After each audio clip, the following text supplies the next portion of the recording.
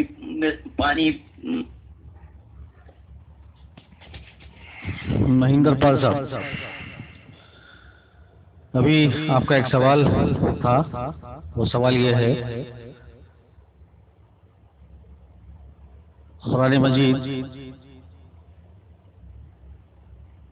ضرورت کے حساب سے نازل ہوا،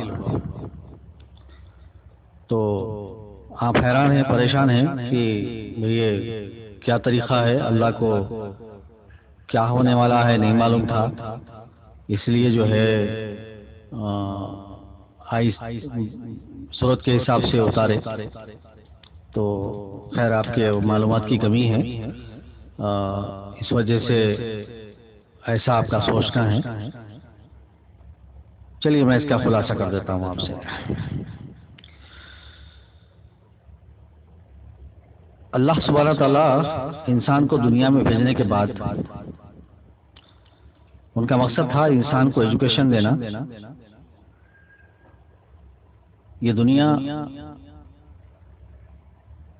جس طریقوں سے بنائی گئی تھی، انسان وہ طریقوں کو جان لے تاکہ دنیا میں جو کچھ چیزیں بنائی گئی ہے اس کا استعمال ٹھیک سے کر سکے.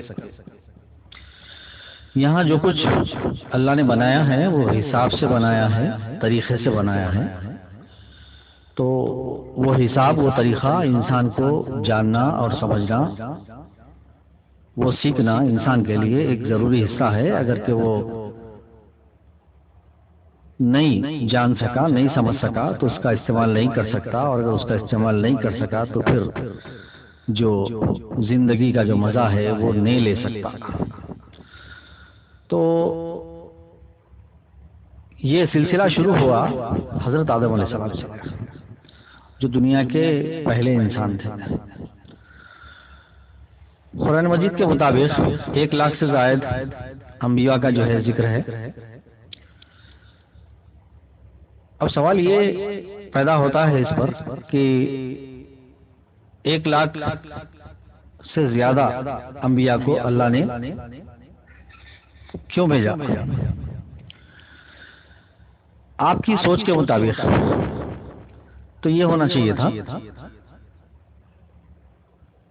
آدم علیہ السلام کے ہاتھ میں ہی ایک کتاب لکھ کے دے دینا تھا، دیکھو میں نے اس کو اس طریقے سے بنایا ہے، اس کا استعمال ایسے کرو. تو آپ کو یہ ملے گا، آپ ایسا نہ کرو، ایسا کریں گے تو نقصان میں آ جاؤ گے. یہ ایک ایسی کتاب جو ہے آدم علیہ السلام کے ہاتھ میں دے دینا چاہیے تھا آپ کی عقل اور سوچ کے حساب سے. لیکن یہاں ایسا نہیں ہوا. یہاں پر جو ہے 1 لاکھ سے زائد نبیاں آئے، 4 رسول آئے. تو اب اس پر ایک سوال اٹھتا ہے کہ یہ ایسا کیوں نہیں کرے ہو؟ تو جواب یہ ہے، اللہ نے ضرورت کے مطابق اپنا علم دیے، ضرورت کے مطابق جہاں جہاں انسان مسائل کا شکار بنا، تکلیفوں میں آ گیا، اس حالات میں ایک نبی آئے اور جو مسائل سے انسان الجھا ہوا تھا اس کو اللہ کے حکم کے مطابق انہوں نے اس کا حل لوگوں کو بتایا اور لوگ وہ تکلیف سے باہر آئے. پھر کچھ دن بعد نئے مسائل پیدا ہوئے، پھر لوگ تکلیف میں آئے. پھر موجودہ نبی نے پھر ایک حل بتایا.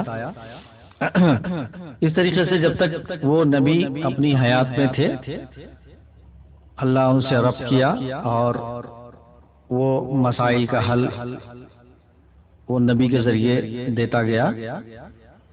نبی ایک انسان کے وجود میں تھے، اس لیے ان کی موت تھی. انہوں کچھ وقت کے بعد انتقال کر گئے. جو تعلیمات وہ نبی سے لوگوں کو ملے تھے وہ یاد تھے. اگر ویسے کچھ مسائل پھر اٹھ کے آتے تو وہ نبی نے جو بتائے تھے اس کا استعمال وہ کرتے اور وہ تکلیف سے باہر آتے.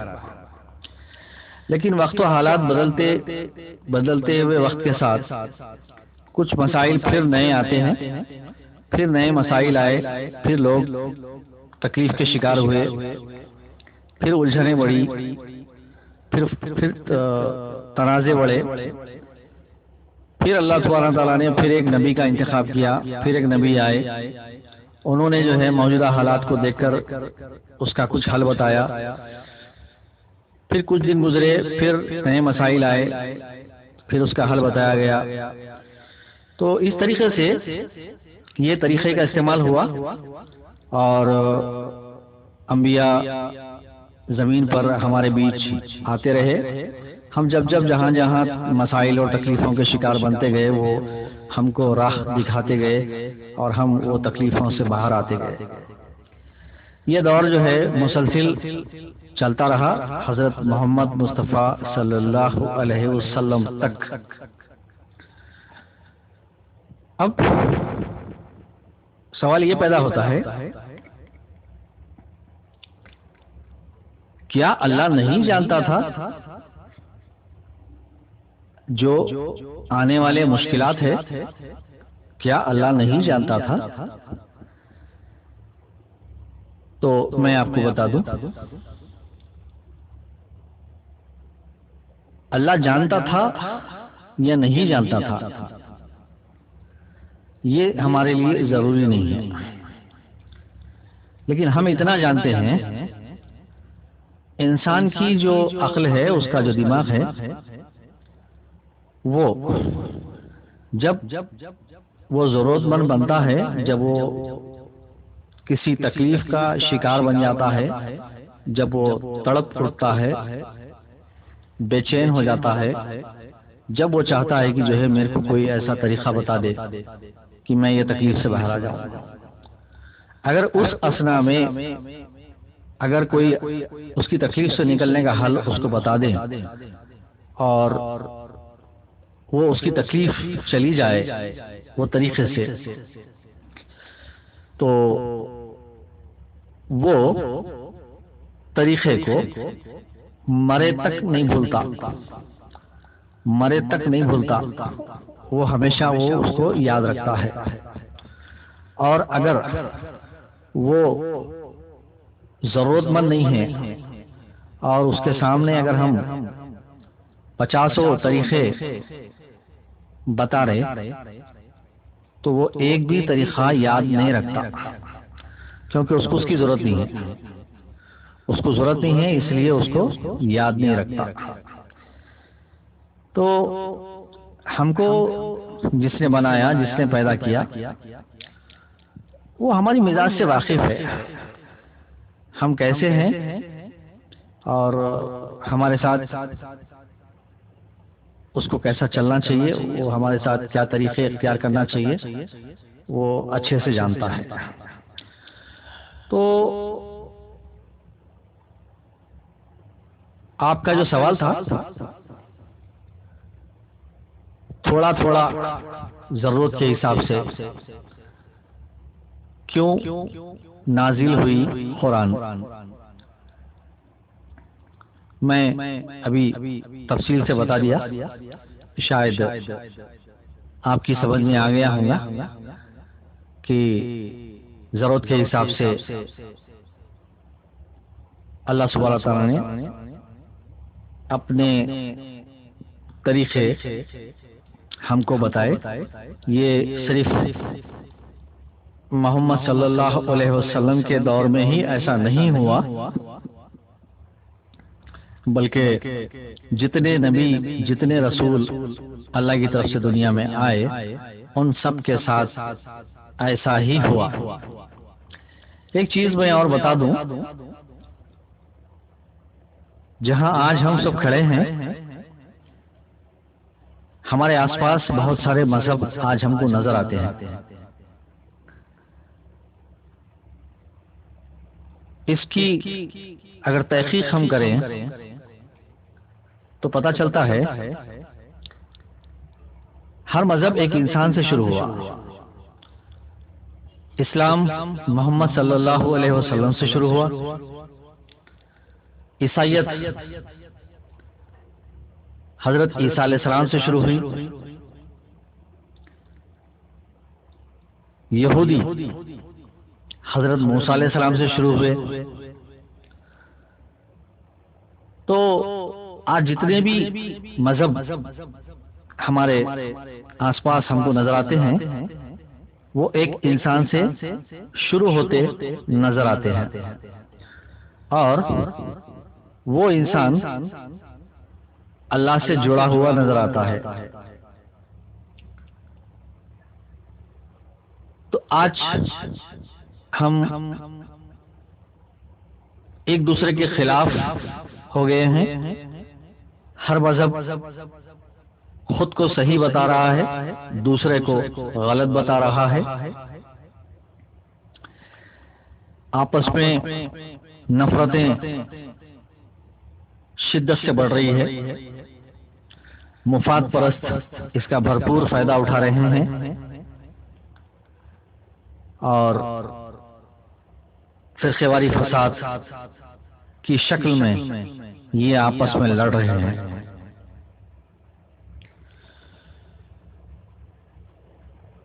دنیا میں سب سے بڑی جو خطرناک لڑائی ہے،